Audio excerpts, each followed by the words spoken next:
मंच पर बैठे सभी वरीय साथी, खास करके ललन यादव जी, इनके टीम के सहयोगी, जिन लोगों ने इस कार्यक्रम को आयोजित किया है, उनका दिल से धन्यवाद कर रहे हैं। बीपी मंडल साहब को श्रद्धांजलि दे रहे हैं, अपनी ओर से नमन कर रहे हैं आप सबके साथ मिलकर। यहाँ इस तरह की राजनीतिक चर्चा कोई नई बात नहीं। कोई भी महापुरुष है, उनके वर्ग के लोग या उनसे सामाजिक राजनीतिक नजरिए से जुड़े हुए लोग उनकी जयंतियां मनाते ही, लोग जयंती मनाते हैं, उनका गुणगान करते हैं, लेकिन जहां तक जो भी बात उन्होंने कही उसकी बात को कोई मानता होता नहीं। बीपी मंडल साहब ने आरक्षण की व्यवस्था की, ऐसा लोगों का मानना है। ठीक बात है, मंडल कमीशन के चेयरमैन के अध्यक्ष के तौर पर उनको ये श्रेय है, लेकिन ये तो ऐसे हुआ कि अगर किसी छत पर बहुत बढ़िया खाना मिठाई रख दिया जाए और छत पर जाने का कोई सीढ़ी ना हो, तो बीपी मंडल जी आपको आपके बच्चों के लिए रिजर्वेशन की व्यवस्था करके तो गए, लेकिन आपने अपने बच्चों को न पढ़ाया और न उस योग्य बनाया कि उसका आप लाभ ले सके। बिहार में, यूपी में इसकी बड़ी राजनीति चली, अगड़ों की, पिछड़ों की। एक दो जानकारी मैं आपको दूं। बीपी मंडल साहब की जो कमेटी बनी, वो तो मुरारजी देसाई जी उस समय प्रधानमंत्री थे। मुरारजी देसाई तो ब्राह्मण थे, गुजरात के। आप बिहार के हैं तो बहुत लोग नहीं जानते होंगे, दक्षिण गुजरात के ब्राह्मण थे। कुछ साथियों ने कहा बीपी सिंह ने इसको लागू किया, तो उत्तर प्रदेश के राजपूत थे। बाद में जब बहुत आंदोलन हुआ, आपको याद होगा, तो नरसिम्हा राव जी के जमाने में इसको 1991-93 में लागू किया गया सही मायनों में।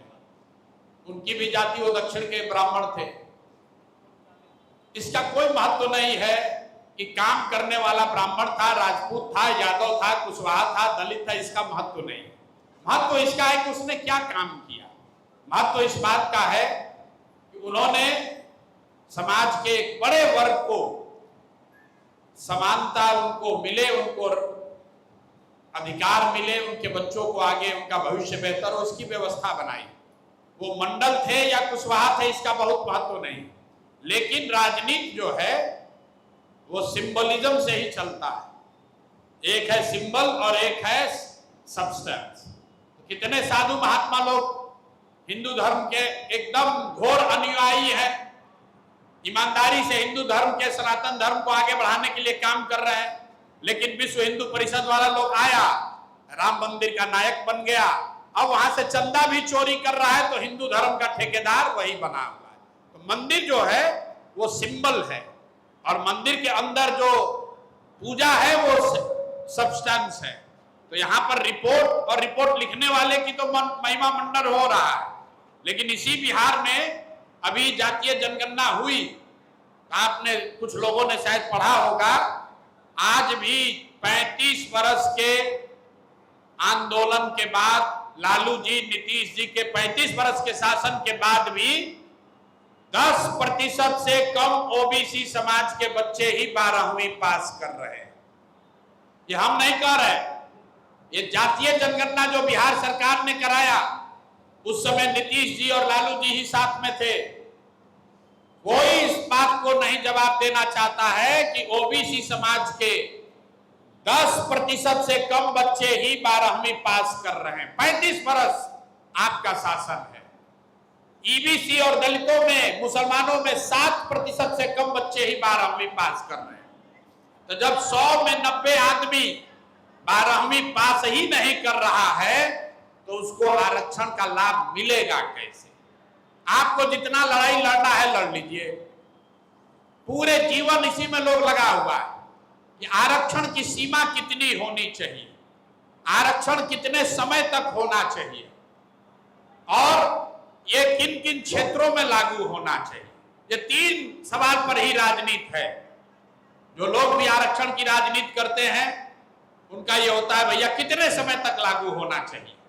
जो आरक्षण के विरोध में है वो कहता है भैया संविधान में 10 साल का बात हुआ था, 20 साल का बात हुआ था, परमानेंट क्यों लागू किए हैं। तो ये गूढ़ सवाल है कि आरक्षण कब तक रहना चाहिए। दूसरा मुद्दा है कि कितना होना चाहिए, और तीसरा मुद्दा है कि किन क्षेत्रों में होना चाहिए, क्योंकि इसी पर राजनीति होती है। लोग बता रहे भैया कितना होना चाहिए, कोई कह रहा है होना चाहिए सदा के लिए, कोई कह रहा नहीं भैया हटाना चाहिए, कोई कह रहा है 50% होना चाहिए, कोई कह रहा नहीं भाई जनगणना कराओ, जितना संख्या है उसके हिसाब से कराओ। और तीसरी बात कोई कह रहा है कि भैया सरकारी में नहीं होना चाहिए, प्राइवेट में भी होना चाहिए, ठेकेदारी में भी होना चाहिए। इसी की लड़ाई है। ये तीन जो मूल बात हैं, इस पर जन स्वराज की सोच बिल्कुल स्पष्ट है। ज्यादातर राजनीतिक दल और नेता जो हैं इन मुद्दों पर गोलमोल जवाब ही देते हैं। उनको मालूम है एक बिरनी का खोता है, इसमें हाथ डालिएगा कोई ना कोई नाराज होगा ही होगा। इसलिए हम लोगों ने शुरू से स्पष्टता रखी है। आरक्षण क्यों होना चाहिए वो स्पष्ट है। जो इन्होंने मनोज भारती जी ने बात बताई, मंडल कमीशन के रिपोर्ट में भी लिखा हुआ है, संविधान के प्रस्तावना में भी है। जब तक समाज में असमानता है तो जो लोग समान वर्गों के मुकाबले पीछे छूटे हुए हैं उनको प्रोएक्टिव सपोर्ट सरकार की ओर से मिलना चाहिए। तो आरक्षण क्यों होना चाहिए इस पर विवाद नहीं है। कितने समय तक होना चाहिए। लोग कहता है भैया संविधान में 10 साल का प्रावधान था, हम लोग कह रहे हैं कि नहीं, जब तक, क्योंकि जिसने आरक्षण दिया उसका आधार क्या था, इन वर्गों में समानता लाना उद्देश्य था। तो जब तक इन वर्गों में समानता ना आ जाए तब तक आरक्षण होना चाहिए। और वो समानता किस आधार पर होना चाहिए, शिक्षा के आधार पर होना चाहिए। अगर इसी बिहार में सामान्य वर्ग के 16% लोग 12वीं पास कर रहे हैं और अति पिछड़ा समाज का सिर्फ 8% आदमी 12वीं पास कर रहा है, तो अति पिछड़ा समाज को तब तक आरक्षण मिलना चाहिए जब तक उस समाज के लोग भी 16% 20% 12वीं पास न करें। लेकिन कुछ लोग ये भी कहेगा भाई खाली हमने इसको व्यापक, हम लोगों ने कहा आप जाकर समाजवाद को पढ़िए, तो हम लोगों ने कहा कि समानता सिर्फ 12वीं पास करना नहीं है। समानता का जो 3 अधिकार, 3 जो मेन पिलर हम लोगों ने कहा कि शिक्षा के स्तर पर समानता होनी चाहिए, उसके बाद संसाधन के स्तर पर जो जमीन का मालिकाना हक है, जब तक आपके पास जमीन नहीं होगा तब तक आप समानता की बात नहीं कर सकते। अगर एक ही समाज के पास बिहार में 8-9 वर्गों के पास ही 80-90% जमीन है तो बाकी आदमी कैसे सामान्य होगा। और तीसरा जो आज के संदर्भ में ज्यादा महत्वपूर्ण है, पूंजी के बंटवारे में समानता। बहुत कम ऐसे लोग हैं जिस पर विचार कर रहे हैं। अगर बैंक से जो कर्ज मिल रहा है गाड़ी खरीदने के लिए, घर बनाने के लिए, बिजनेस करने के लिए, खेती करने के लिए, आप आंकड़ा आरबीआई का निकाल कर देखिए। हम लोग कह रहे हैं कि बिहार में लोगों को ऋण नहीं मिलता है, दूसरे राज्यों में मिल रहा है। लेकिन अगर बिहार का आंकड़ा आप देखिएगा, अगर 1 लाख करोड़ रुपया ऋण के तौर पर बैंक दे रहे, पूंजी उपलब्ध करा रहे हैं, तो उसमें 5% भी दलितों को ऋण नहीं मिल रहा, कमजोर वर्गों को ऋण नहीं मिल रहा।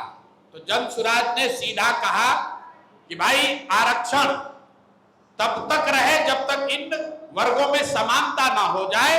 और समानता का मतलब सिर्फ 12वीं पास होना नहीं है, शिक्षा, जमीन और पूंजी के बंटवारे में जब समानता हो जाए तब आप मान सकते हैं कि इन वर्गों को आरक्षण नहीं मिलना चाहिए या इनको जरूरत नहीं है। तो बिल्कुल हम लोगों का ये सिद्धांत है जो समाजवाद, समता मूलक समाज का आधार है। बीपी मंडल जी की आप बात कर रहे हैं, बीपी मंडल जी यादवों के नेता नहीं थे। जहां तक मैंने पढ़ा समझा है बीपी मंडल पिछड़ों के नेता नहीं थे। इन सब से पहले बीपी मंडल एक समाजवादी नेता थे, समाजवाद के मानने वाले लोग थे। तो समाजवाद में समता मूलक समाज की जो परिकल्पना है कि राजनीतिक भागीदारी के साथ साथ नौकरियों में आरक्षण रहे, राजनीतिक भागीदारी आपको संख्या के हिसाब से मिले, लेकिन इसके साथ साथ जब तक शिक्षा, जमीन और पूंजी के बंटवारे में समानता नहीं होगी तब तक समाज में आप समता मूलक समाज की कल्पना करना बेकार बात। ये जो जातियों को आरक्षण मिला हुआ, इससे कुछ लोगों को फायदा हो सकता है। जिन लोगों को जिनके बच्चे पढ़ जाएंगे उनको फायदा हो सकता है, लेकिन जिनके बच्चे पढ़े ही नहीं उसको कैसे लाभ मिलेगा? जिसके कुछ जरूरी नहीं कि हर आदमी पढ़ाई करे। अगर जो खेती करना चाहता है, खेती में भी समानता होनी चाहिए। जो बिजनेस व्यापार करना चाहिए, पूंजी के बंटवारे में भी समानता होनी चाहिए।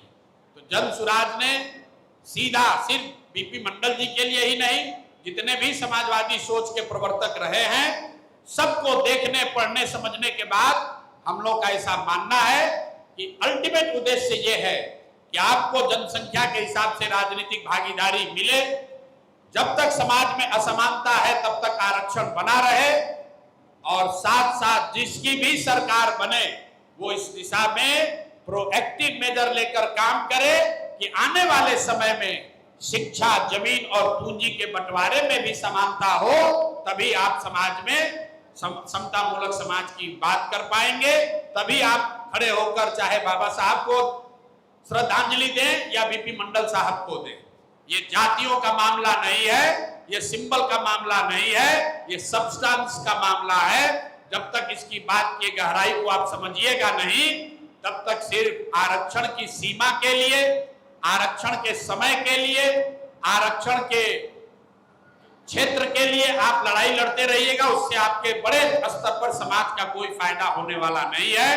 अगर ऐसा होता तो भाई अति पिछड़ा समाज बिहार में सुधर गया होता। छोड़िए पिछड़ों की बात, ये तो आप कह रहे हैं कि लेट हुआ, कांग्रेस ने धोखा कर दिया। आप जरा समझिए, जब देश आजाद हुआ SC ST को तो उसी समय से रिजर्वेशन मिला हुआ, उनकी गणना तो उसी समय से हो रही है। यहाँ पर सब लोग लड़ रहा है कि भैया गणना होना चाहिए।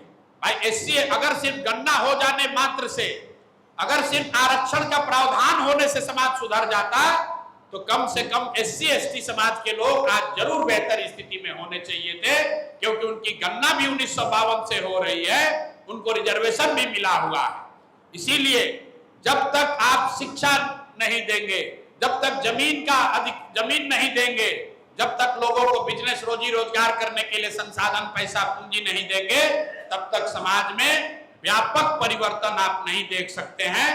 तो जन सुराज की तरफ से बीपी मंडल जी के लिए श्रद्धांजलि यही है कि हम लोग अपने इस सिद्धांत पर ईमानदारी से, समाज के किसी भी वर्ग के दबाव में आए बगैर इस पर कायम है कि समाज के सभी वर्गों को उनकी जनसंख्या के हिसाब से राजनीतिक भागीदारी होनी चाहिए, आरक्षण की व्यवस्था बनी रहनी चाहिए।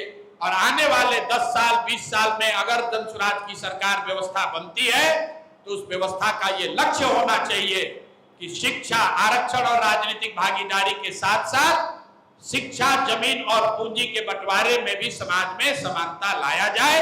तभी वो सच्ची श्रद्धांजलि होगी। बहुत बहुत धन्यवाद।